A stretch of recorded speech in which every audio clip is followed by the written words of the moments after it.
Welcome back to Daybreak. This is Social Square, the part where we ditch the big table with the foremost seats. We sit back, we relax, we talk social matters, but matters that are of importance to you. And today our focus is on addiction to technology, addiction to screens as well. Jan and Bogo are still here with us to have this discussion, but we're also joined by Philip Ogola, digital humanitarian. Welcome to the program. Thank you. Yasmin Said, who is a comedian. Welcome to the program as well. Thank you. And of course, earlier on, we'd introduced you to Evelyn Casina. Thank you. CEO Eve Minute are also joining us for this particular discussion. No, I just spent a lot of time in London, so Casina. Trevor, was that really necessary? Necessary. Quick data. Someone back in 2015 at Kenyatta University did a survey and discovered that 17% of Kenyan youth are heavily addicted to the internet. That was 4 years ago. And 23% of the respondents in this research were wrestling with severe depression. I want to quickly find out from our guests here today whether, one, they think phone addiction or technology addiction is a serious issue, and how difficult would it be for them to actually take a break. Evelyn, let me start with you. Phone addiction is actually a real issue. You would equate it to lack of food, yeah, if the parameters were to be set like that. But then would I feel comfortable keeping my tech away? No. It's kind of like my way of life. I don't think there are very few... Like at all? Like no circumstances in life would lead you to take a break? A circumstance would be if I'm in a place with no electricity and my phone has run out of juice. Okay. And I'm in a place where there is zero internet. But then I have spaces and times where I block my time to do other things and put my gadgets away. So that is a cautious decision I've made. Yeah. Janet? Yeah, it is phone addiction is a huge issue. I think we've seen that. We've definitely seen how it affects people. I have learned how to take a break. And the way I do it is I look at my phone like my work. A lot of the work I do is on my phone, whether it's being in the digital space because I use a lot of social media either to push a campaign or to work with corporates or partners, right? And then I take leave, so to speak. So in February, I went with my children my son was on half term and we went to the coast for a break. And so what I did is before then, I made sure I put everything in order, that my work was up to par and everything. And then I deleted all my apps. And then I stayed that way for a week. And so I learned to do that, to be very present when I need to be. And I take it like leave, the way you apply and tell the office. It was absolutely fine. Did you have some anxiety of some sort? No, I didn't, but I wasn't always like that. I think last year, if you'd asked me this question, I'd be like, never. My phone is my bread. But I just learned to say, I need to be present, so I'll apply for leave, quote unquote, and that way people know not to reach me. You know what I mean? So that's how I look at it, like it's an office and I'm going on leave. And then I came back a week later, downloaded everything and I'm like, hey, I'm back. Wow. So I've learned to. And of course, for our viewers, you can weigh in on this discussion. 2242 is our SMS line. How hard or easy would it be for you to quit your screens, to quit your technology? Let us know. The hashtag is Daybreak, and you can call in as well. Philip, I want you to answer that question, but also tell us, what's a regular day for you like in terms of your relationship with technology? When you wake up, at lunchtime, in the evening, what's your interaction with technology like? It used to be too difficult initially, but I learned to balance because of the family. Okay. Because one day I got home, the nature of my work, I keep getting emergencies like 24/7. So you get home, my son is like, Dad, but you're from work, why are you opening your laptop? That was a wake-up call. Yeah. So there was a survey which was done by Inmobi in 2015. Which shows that 60% of Kenyans are actually active at night. Guys don't sleep. Just I do random surveys where I do a post at night and I get like 1,000 views. 1,000 views at night? These are my friends. I'm like, guys, people don't sleep. You like 4 a.m., 3 a.m. Look at the sleeping pattern. Wait, you're talking about not 10 p.m. or 9 p.m. 3, 4 p.m.s. Guys don't sleep. People don't sleep. There's so much as in... social media has become like a cult, where guys actually, people are like in a sinking hole. Guys don't know how to actually get out. And then there's this fascination where people are actually battling depression. There's low self-esteem, and you get you actually post to actually please other people. And not yourself. Not yourself. You do it for other people. Because you'll find problem with Janet here. I want to actually get comments. So I'll probably say that I'm having a meal in Kempinski and probably I'm actually passing by there. So there's this sheer online fame, which is actually, it's a sign of depression, where we actually try and show people that we actually doing well and we are not. So you'll find that even corporate in offices where they're blocked social media, guys still find ways of using their phones. Yes. Mm-hmm. Just look at the patterns. Somebody saying, I've woken up, I'm brushing my teeth, I'm having my breakfast, I've left the house. You can actually get a trail of someone's digital footprint from just the way. That shows the kind of addiction actually. Social media is actually ruling our world right now. But that poses also a security threat. But Yasmin, you are a comedian and you literally spend your life on your phone. Would you be able to quit your screens? No, not really. Very honest. Yeah, very honest.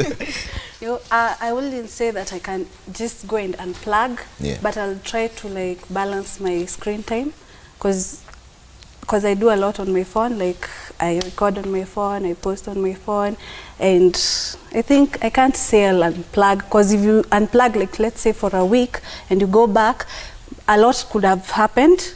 Na unabaki hapo like you feel wewe ni homo erectus na homo sapien wameendelea, you feel like you can run back to your cave, lakini you're a fossil. Yeah. Sasa, you have to keep up. But so I can't unplug kabisa. But hiyo pressure sasa ndio inafanya ukishinda kwa simu, si pia kuna depression, kuna hiyo ripple effect, because kuna wase wenye kuambia comments zenye ufurahi, wanakuambia vitu mbaya, and then how do you deal with that? For me, comments mbaya I just delete and block because life is life ni short. Sasa unajuaje ni comment mbaya kama usomi? Unasoma but how reply, unajua unaitoa. Yeah. Evelyn, maybe we started this discussion on the wrong note. Maybe we should have asked, how do you find, first of all, healthy use of technology? Okay. What does that look like versus an addiction? Because some of our viewers might be watching and thinking, why are you guys talking about unplugging? I don't need to unplug. I use the internet in a healthy manner. I watch TV in a healthy manner. For you, how do you tell when it's an addiction vis-a-vis when it's just regular use of these platforms or these products? Okay, for you to be able to know that you are addicted to your phone is that you almost kind of feel panicky, and you always have the fear of missing out. I think you've had that abbreviation of the fear of missing out. And I read a statistic, I think it was done in January, end of January, that says an average person checks their phone 80 times a day. Average. 80 times a day. That is a person who is online for about 3 to 4 hours. And we know there are people who can do more than that. People on vacation do up to 300 times. More than, some more even than when they are working. On vacation. Yeah. So try and think about it. If you do more than 4 hours a day of social media, then how many times are you checking your phone? Just now, we sat here, he did more than 5, I counted. He did more than 5. I saw. He was like this. And then I think you guys, because you have the gadgets in your ear, so you're talking, and he did like, I counted 5. They've been picking up on me since morning, and you were joining. I know, I have to join in. The thing is, depending on your work, because she has a kind of a different job that requires her to be online. But I think people need to be able to be in a space where they can balance and set up time to be on social media. Because the thing is, you see, I have glasses. This occurred to me when I was driving one time and I almost knocked a boda guy because I couldn't see. Wow. Then I realized I'm on my screen a lot of times. So if I'm not on my laptop, I'm on my phone or I'm watching TV. So that light became an issue. So we need to be able to balance and get to know, what do I need social media for? Even if you're working, there are times that you can block work. You don't really need to work 100% online. So we need to be able to use block time. I also think it's not easy. I mean, I get where she's coming from, but I do think that you have to know yourself enough to know where your weak spots are. I know that the whole thing for self-awareness is not as easy as people think. So I was at a point, like I said, last year, the year before, where I was on the phone quite a bit. Constantly online. But like you're saying, I have children as well. And even though my second one is really young, but my firstborn they pick up, and so you don't want them to also be the kind of person who's addicted. So I had to train myself and even have a support system, like of people to help me. Like in case I know there's a project that needs somebody to follow through on it, I'm just like, could you help me follow up? I just need to block about 3 hours. But it's not easy. But then you have to, because it just makes you less anxious, because anxiety is so high. If you do have depression, I think social media can fuel it if you use it the wrong way. If you're not Googling how, signs of depression and how to get better, that's okay to do that. But then you're going and looking at people, quote unquote, living their best life, because like he said, it's a facade a lot of the time. And you're like, what's wrong with me? And I had a friend who went through that. She was like, every time I'm on Instagram, everyone is thriving. And it was making her depressed. So I told her, delete that app, just take a minute, breathe. and then, you know, just figure out your priorities, figure out the root of that issue of why you're feeling anxious. And then by the time you go back to Instagram, enjoy it, because these apps are great. Social media has so many pluses. It's open doors, but it can really ruin your life. It can literally ruin your life. You just have to train yourself, I think. And Philip, what is the impact of this on socialization? Because many people say nowadays, fossils or erectors like us, the ones who call that, we used to get into a place and you'd talk to people, you'd actually speak to them. Right now, young people walk into a place and the first thing they do is sit down and look at their phone. What's happening? So there's that one-on-one touch is no longer even there. They can't even express themselves. People say that technology was meant to bring people who are farther closer to you, but now it's taking people who are closer to you farther away. Actually, social media is actually making us unsocial. It's actually disconnecting us. It's not connecting us anymore. And yet it's called social. It's unfortunately that I can actually come to your house and the first thing I ask you, what's the Wi-Fi password? What's the Wi-Fi password? What's the rule with that though? How long should you wait before you ask? After you've eaten. After you've eaten. She says almost immediately. If you're immediately. Is that what you said? You see, when you're in a restaurant, when you're being served, you've given your order and you're like, by the way, what's the Wi-Fi password? As I'm waiting for my meal, I might as well, right? That's what happens most of the time. But your food has not yet come. No. What about I'm just saying, you're taking a picture? They're having a conversation. What about having a conversation? Because you can, I do this a lot. I just go to restaurants and just watch people. You'll find couples are actually, even at times guys in clubs are like, check out that DJ. Is that an indictment on their relationship? If they're on a Why date? are people afraid to be present? I think that's the bigger question. I know it sounds very philosophical, but I'm Is like, present boring? you have to be present with, you have to have meetings with yourself. People are scared of facing them. You're scared of sitting down and trying to figure out ways you can improve. I know I sound so kumbaya, I'm sorry. I'm in a season of just therapy. I'm in a season of really self-actualization. There's a generation of the, like, now this millennials, the social media is currency to them. This likes, shares, comments, it's actually currency. And those comments, like, you'll find that this young generation, any slight comment actually ticks them off. And so they have no mentor. I mean, they have no mentor to tell them that social media is not that serious. So I want to challenge all of you, even the viewers who are watching. When using the internet, do you get information or you share information? We do the opposite. We share so much information, where we live, where we eat.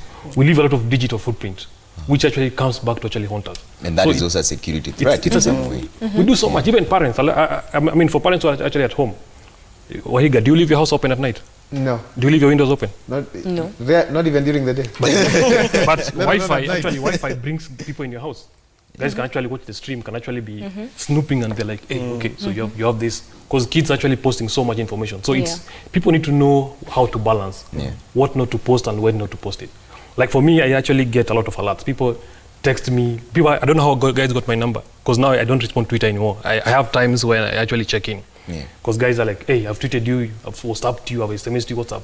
I'm like, it's my time. Because social media is quite toxic nowadays. People will abuse you without even knowing you. Yasmin, why is it so hard for people, young people of your generation, to just sit down and talk to each other? Speak to each other. Why does it have to be on social media? I can easily tweet you, but when I meet you, I can't talk to you about the same conversation we were having online. I think it's easier to talk to strangers. Like if you're going through something, it's easier to talk to strangers. Like I can post in the morning, oh, I'm going through this, and not everybody will be like, "Ay, Pole, kwani what's going on?" But ni rahisi kupost online kuliko like I can't talk to my mom ati nimwambie mom I'm going through this and this. Hata like for example, Uber drivers wanaweza kuambia story mingi sana. People open up to people they don't know. To a stranger in an Uber. Kiurahisi, so we post na I think so una prefer kuongea online lakini sio one on one. Cause those afadhali Madhe aenda isome Instagram kama yuko huko. Madhe yuko Instagram. Hata yuko kama yuko ata delete. So let me ask you this, and Janet raised an interesting point about why are we afraid to live in the present. What gratification do you get when people affirm you on social media, whether it's through likes or that? What is that feeling like for you? How do you explain it to your fans?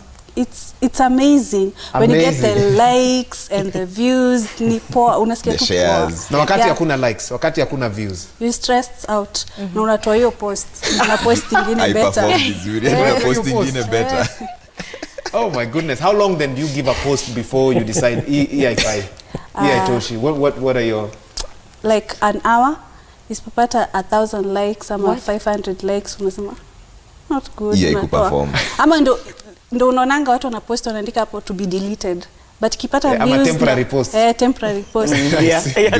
Uone vile na perform. Venye na perform. Ukiona i-perform poa, unatoa unaweka ingine. So that shows how, I mean, this generation, we are doing it for the gallery. We're not doing it as in for us. We actually want to please people. As in, like if today, with all due respect, Janet actually did a post, a photo with her fully dressed, she'll get probably 10 likes. But if a bit of cleavage, she'll get 1,000, 2,000 likes. Everybody actually be there. It shows the kind of pattern people like. In Kenya, sex sells a lot. If you look at even the Google patterns, pornography actually the top visited sites. It shows like the kind of addiction actually is. And she actually raised a valid point. As in where, as a society, we don't interact, we don't talk. Even families. If you look at right now, relationships are actually breaking because of social media. You'll find the wife, she's actually busy on phone. The other day I was at the hub with my family. And there was this lady with her daughter there. The daughter was drawing. She drew some cartoons, then showed the mom. The mom was busy giggling on phone. It was so painful. Actually, picked the kid, we chatted, I'm like, this is good. She actually started laughing, playing. The mom came and grabbed her. Don't talk to strangers. So imagine how parents are actually disconnecting. We are not present, like what Janet said. It's time we actually disconnected actually to become social. To actually go back to our roots. Okay, Evelyn, come in on this and tell me, so does social media trigger mental issues? Social media addiction trigger mental issues, or does mental issues trigger social media addiction? Which comes first, in your view? It's a big discussion out there. Wow. that's a whole piece. Are you depressed or you use social media more? Or if you use social media more, could it be a sign of depression? I think we have levels of frustration offline. We go online and certain things trigger that frustration, right? We have our lives offline, okay? We live, let me call it a normal life. And a normal life would look like I'm waking up, I'm doing what I need to do, get out, go. Then I go to the road, someone is just behaving badly, then I go on social media. When I start tweeting, I see other things trending, then that triggers my anger. So I think it's that way. We have our own frustrations. And just to add on what Philip said, because how mental illness even starts triggering down to our family, because I work a lot with kids and parents, we have serious phone addictions. Serious, but they're just bad. When I'm talking to kids who I train, and they'll tell me, and I'll ask them, I give you an assignment to go do at home with your family, because most of the assignments I give are family-based. And my mom told me to do it with the house help. So if it's an assignment, for instance, of values, how does that trigger? I know they're part of the ecosystem where the child is really, under that support, but then we don't have time. Or you find people who do assignments with their children as they are going to school in the car. Very last minute. Last minute. So what you're in essence telling your child is you're not prioritizing that. Because if you cannot prioritize your assignment, then I don't have time for you. And it is becoming a very serious problem where you find children are very frustrated. I'm talking to you and then you're like, just give me a minute. Give me a minute. In 5-6 days, the child will stop talking to you because they're thinking, you're always on your phone. Can't you just give me 2 minutes of looking into my eye and asking me how your day was? Just a simple question. Because we are having so many triggers and so much frustration going out there, then we feel like a sense of calm when I go online and I see, oh, there were 20 people who commented on my photo and they said this, so I need to respond. That need to respond at that instant time is the issue that we are facing. And it's giving us so much issues that we are not even spending time with people who are physically around us. So, yeah. Oh, wow. Let's bring in some of your feedback coming through to our newsrooms. 22422 is the SMS line. At Citizen TV Kenya, Trevor Mbija, Twaiga Moura, Zinzi K. Hashtag is Daybreak. Let's bring up some of them coming through to our newsrooms right now. But before we do that, I've been told there are quite a number, but we'll sample them as we go on, and they're coming through. We want to hear what your views are concerning the issues around social media addiction. They call it screen time. Can you really stop? And Yasmin, I'd like to hear from you what you think. Henceforth, how could this be fixed? Is this a lost cause for you? Because you're thinking you cannot leave your phone. You'll always be there. You don't have that interaction with your parents. How does that affect you, and can it be reversed? Or that's it? Itabaki tu hivyo throughout, hakuna kuchange the story. No, haitabaki tu hivyo. What I can do for now is try to balance my time na my screen time. Because niko na app inaku notify you've used Instagram for 4 hours, you've used WhatsApp, si kuna hiyo. So I try. You literally need guidance. Yeah. Ikuambie Yeah. imetosha sasa, so relax. Yeah. That's why when you're relaxing, what do you do? Is there, because right now I'm sitting here and I'm thinking, because Eve picked out that I touched my phone 5 times, I'm itching to touch it, but I'm not gonna do it now because, because I know she's probably counting again. So I just stay away from it. So utafanya aje sasa? Nitatry ku limit screen time. Na hiyo time yenye saa zile huko kwa screen unafanya nini? Isn't that what you're thinking about? Because there's a difference where you have your phone but unafikiria, yes, I'm off screen 30 minutes, but you're thinking about it. So it's technically still on and I think that's maybe even the harder part. Yeah. How to stop thinking about it. Yeah, because spending time with your friends, your family, and doing other things. and that works. Like watching YouTube. Watching YouTube. But Bado that's umerudi tena kwa screen. I'm waiting for her to go back to say and then YouTube. And she even said it, you go back to YouTube. But Philip, this is where the concern really is, yeah? Because that addiction triggers an imaginary set of what success should be like. Because we start looking at things on social media, like Janet was saying, and you form standards of this is who I should be, this is what I should be, and if you don't get there, you start getting depressed. Now I've been told we have those SMSs. Let's read some of them right now and see what you're saying. First, let's start with our Chow Ro. Says technology is good and we can't do without it. Our career, our daily meals, sleep. Do we overdo them? No. A break is more important since it rejuvenates us mentally and physically. So they feel that it's not as bad as we think it is right here. At the real Sengeli, without my phone, I feel like I'm not in this world, but rather in a hole of forest. I have to be updated always. Phone is like part of your memory. All right. Okay. And still Do you have any more others? coming in. 22422 is the SMS line. It's coming up on your screen right now. Chebi from Baringo County says, hi Citizen TV, today's topic is timely. It has ruined relationships, affected persons near you, but brought far near. That dislocates and makes one hooked and but distant for life. Okay, we have a few others which we'll get to in a bit. Janet, will a time come when we'll need to do interventions? I think the time is Go go ahead. ahead. Do you think the time is? I think the time is now. Interventions are But already intervention, happening. sorry, but I should have let you finish your question. Go ahead. I mean, you I was like, intervention in terms of she can almost in tell what calling you're going people to out, ask. your family members, your Yeah. colleagues, people out there, even a stranger, like the one he saw at the mall. Yeah. First of all, I know for a fact that either there exists, maybe Evelyn knows this, but I know there are programs and tools that are trying to give people a healthier understanding of how to use social. So it's great that that's happening. I believe there's something that has been coined as a term of for depression when it comes to social media anxiety. I may not be wording it right, but now they've actually coined something, identified it, the way they've identified bipolar and schizophrenia. I think there's one thing. And so that's also, for me, progress, because it means now we can unpack what the deeper issue is. Interventions, I'm sure people do them a lot. I'm sure there's people who are like, you're too hooked on your phone. I do think, and like I said before, I'm somebody who works from my phone. And I know It's part of earning your living. it's part of how I earn my living. Yeah. So I'm not even going to, go against what she's saying, because that's also for her. I'm sure that's how she gets, influencer marketing opportunities and the like. I think last year there's a site that named me top 25 women in digital, and that was amazing. But it also freaked me out because I'm like, now I need to be. I think they say the content I put out is healthy and, sparks conversation, etc. But all of that, I realized there were times that, like even this week, we're leading up to Menstrual Hygiene Day on Tuesday. So there's a lot going on. There's a lot of posts that I need to put out. There's, op-eds that I'm writing, etc. And so when it's this week and I know it's coming, that's when I call people in, whether it's, help from, my nanny or my sister or my mom, and be like, could you just stay with them for 2 hours? Because you need to go and sort Because this otherwise, out. the other option is I'm doing that and they're watching me. And I hate that because I can tell they're watching, my children. And they're judging you. It really bugs me. And my son, who's almost 4, is sometimes I've struggled a bit with screen time with him. Because what do you do when you need somebody to just hush? You're like, here, just watch. I need to finish that. And now we're going... Something shark. Yeah, baby shark. There you go. You see? And now that I'm beginning to be more aware, I'm reading more, I'm informing myself more on the downside of it, I'm also able to communicate to him, this is wrong. And if you're going to want to chill or do something, we can figure out something to play with. And he resisted initially because he's like, but I want the phone. And I'm like, but it's not healthy. And I think I read somewhere, is it 20 minutes a day is healthy? For what age? He's almost 4. Yeah.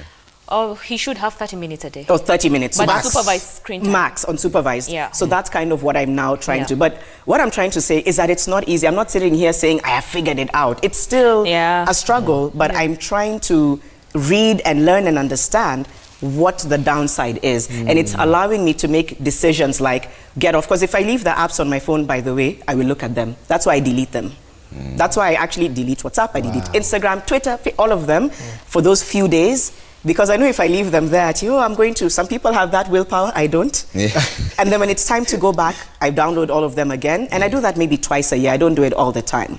But the point I'm making is you have to understand what it's doing to you on that individual level. Once you have a better understanding of how it's affecting you and harming you, then take the necessary steps. Do you need therapy? You know, do you need to reach out to your family and say, this is going on? But if you just let it go and you're like, oh, I spend 18 hours and it's fine. That's not fine. Even if you're working, unless it's a project. I know people like YouTubers make their living through recording, constantly doing videos. But there's a time and place to say, I need a minute. And if you can't find it in you, then that means there's a problem. That's what I believe. All right. Yeah. I was going to add on that and say interventions are already happening. Preventative and curative. And part of preventative interventions would be setting up things like tech-free zones. When I'm teaching children, I tell them to have tech-free zones. When you have a portable gadget, don't walk around with it everywhere in the house. And for adults, I keep telling them places like the toilet. I mean, although the makers of these gadgets want you to walk around with it, that's why it's portable. But that's why they're in the business. So we the consumers, need to start having the boundaries and putting the brakes. So places like the toilet, places like the dining table, those you should create tech-free zones within your house. Even in the office, you know, you're working and people are in a meeting and everybody's on WhatsApp. Okay. It's annoying. Hold that thought. We'll come back to it and talk about the alternatives in just a bit. For now, we have to take a quick break. 22422 is the SMS line at Citizen TV Kenya. Trevor Mbija, Twaiga Moura, Zinzi K. Hashtag is Daybreak. Let's hear what you think about being chained to your phone. And during the break, I'll take a look at my phone.